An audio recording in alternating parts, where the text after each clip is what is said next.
महाराज जी, आपके चरणों में कोटि कोटि प्रणाम।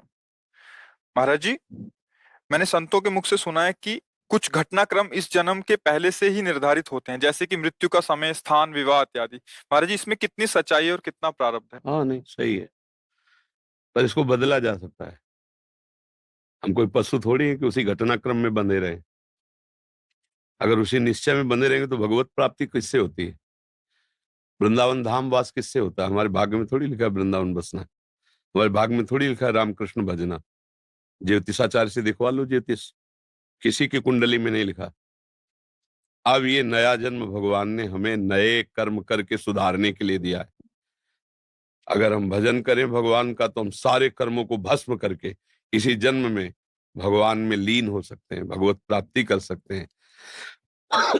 हम चाहे अपने कर्म बिगाड़ कर भूत प्रेत बन सकते हैं, सुअर कुत्ता बन सकते हैं, नरक जा सकते हैं। तो हमारे प्रारब्ध में थोड़ी लिखा सुअर बनोगे। वो तो केवल इतने शरीर का है कि इस हिसाब से तुम्हारी मृत्यु होगी, इस हिसाब से तुम्हें वहां जाना होगा, इस हिसाब से तुम्हें ये भोग मिलेगा दुख सुख का, आगे के कर्म का नहीं।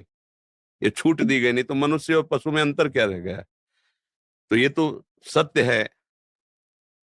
सुनो भरत भावी प्रबल, बिलखि कहो मुनिनाथ, हानि लाभ जीवन मरण, जस अपजस विधि हाथ। विधि माने ब्रह्मा। जो ब्रह्मा ने लिख दिया छठी राव के अंक, राय घटे न तिल बढ़े, रहुरे जीव निसंग। ये किसके लिए लिखा है? दुख सुख भोग के लिए। अगर दुख सुख भोग के लिए हम लेके बैठ जाते हैं तो हम में और पशु में अंतर नहीं। हम मनुष्य शरीर में भगवान के अंश हैं। हम इस दुख सुख की परंपरा को नष्ट करेंगे, मिटा देंगे इस दुख सुख की परंपरा को, और इसी जन्म में भगवान की प्राप्ति करेंगे। हम अपने नए भाग्य की रचना करेंगे। इसी जन्म में हम कर सकते हैं, सुअर कुत्ता बन के नहीं, अन्य जीव पक्षी बन के नहीं, मनुष्य शरीर बन करके। समझ रहे ना?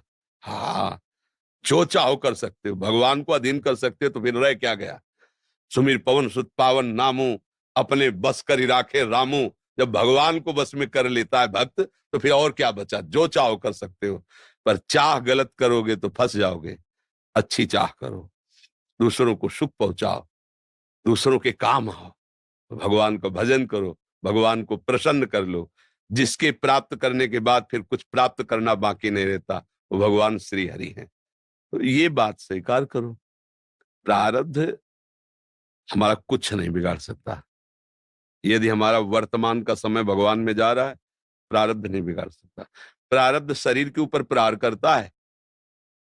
राधे राधे दोस्तों, कुछ लोग ये सोच के परेशान होते हैं कि मेरी शादी कहाँ होगी, कैसे होगी। कुछ लोग ये सोचते हैं मेरी मृत्यु आज हो जाए, कल हो जाए। डर रहता है, हर इंसान को भय रहता है। लेकिन महाराज जी ने बताया है कि हमारी जो शादी का समय है और मृत्यु का समय है, जन्म स्थान है, वो पहले से ही तय हो जाता है। इसीलिए हमें डरना नहीं है, होगा वही जो राम चाहेंगे। इसीलिए आपको हमेशा भगवान का भजन करते रहना है, क्योंकि महाराज जी ने ये भी कहा है कि आप अपने जो पहला कर्म है उसे भी टाल सकते हो भजन के साथ।